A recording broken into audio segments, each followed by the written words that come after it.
So what are some of the things that elite footballers are doing that the average footballer or most players are not doing? I just want to give you 3 things that if you start doing as well and you're consistent with these things, it will help you get more into that elite status, that player that is going after, places on semi-pro, perhaps even pro teams, collegiate teams, or whatever else. And just doing these things are going to help you to stand out more as a player and to really help you make progress as a player just faster. So that's coming up next.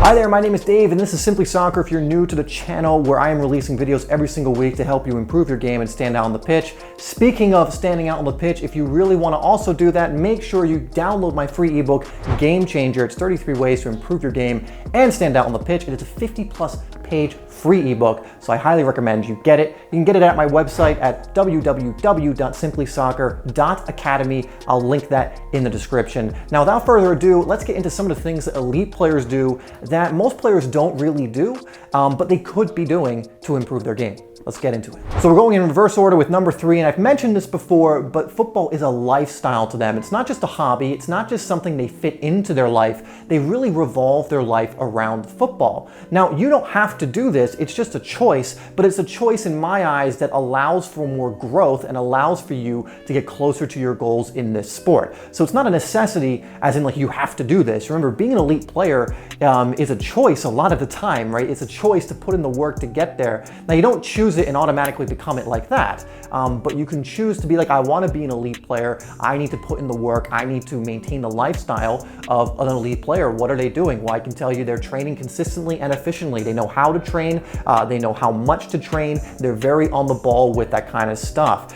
They take care of their health. This includes what they eat. They eat to support themselves as footballers, to support their recovery. They're doing the recovery work, right? They're doing the stretching and mobility. Perhaps they're doing things like massage and cold therapy, ice baths, things of this nature. They're going to try and do as much as they can to recover, to be fit, to be healthy, to be training in the ways that they can. They're looking after their body in other ways, doing strength training, fitness training, and ultimately that's what you need to what you need to do if ultimately you want to get to that elite level. Really living the lifestyle of an elite footballer. And it's very easy to find out what that is. There are so many different things on YouTube now and different places that show you behind the scenes of what players do at the highest of levels. And if you can even take a little bit of that and apply it to your life, it'll go a long way to helping you become a better player.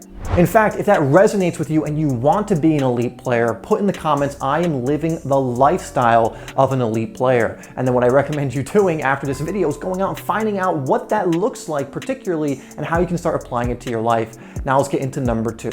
Number 2 is they are very coachable. You'd be surprised how many players are not coachable. Now notice I said elite players, not necessarily skilled or good players. There are plenty of good players that I wouldn't consider elite. Who may be skillful, who may be good, but maybe they have something that's holding them back. And this is one of the things I think holds back a lot of players, even if they're pretty good. They're not coachable. They're not open to feedback from the right sources. Now, I can understand not being open to feedback from most people. In fact, you really shouldn't be, right? If you go into a YouTube comment section and you posted maybe some highlights of yourself and you get some negative feedback of people who just want to bring you down, probably not best to really feed into that. But if you have one of your coaches come to you and be like, hey, look, Dave, say it's me, and I've had this before with like my coaches, I want you to work on this because I think it's going to help you be more effective in matches in this way. I think you need to be doing this, X, Y, and Z, right? I'll be listening to that, and elite players will listen to that feedback because they know it's going to improve their game. Elite players don't think they're capped or think that they can't get any better. They're always looking and seeking out ways to improve, looking for people who can help them do that, looking for feedback that's going to help them to elevate their game even higher. Again, I've said it before, but even the Ronaldos and the Messis of the world, who are considered 2 of the best to ever play the game, are still now at this very moment in what people think is the twilight of their career, looking for ways to improve. They're not settling. They're looking for that feedback. They are coachable. They want to get better even now. And when you gain that trait, it almost guarantees that you're going to continually improve over time. You're going to look at your weaknesses and how you can improve them. You're going to look at your strengths and how you can be more deadly with them. And so it's just a great habit to have. Be coachable, seek out the right advice, seek out becoming better, analyze your game, analyze what you can get better at, and then put a plan into action. So if you're enjoying this video so far, or you got something out of it, you learned something, please hit that like button and we'll move on to number one. And number one is they take care of the mental side. When you start playing at a more elite level, where the competition is higher, where you're playing against better players and you're playing with better players, it's very easy to learn that the mental side is incredibly important.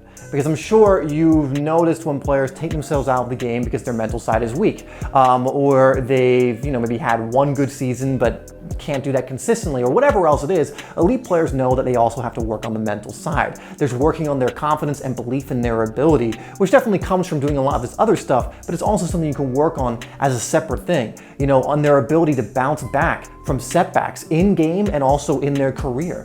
The ability to have that mental toughness to not listen to the naysayers and keep your eye on the prize. These are all mental traits that, if not developed, are just going to hold you back. And there's so many others, like being proactive, again, having that coachability, being open to that. There's so many different mental factors that can go a long way to either serving you, or there are other mental factors that will go a long way to tripping you up and making it so you never get to that level that you want to be at. So please look at the mental side of the game. Do not dismiss it, even if it's something you're not that great at right now. Again, just take the little steps at first necessary to dip your toe in the water and then start learning and start improving at this. But it's something really, if you want to play at those higher levels and play well, I should say, and stand out, you got to be working on the mental side as well. It's incredibly important.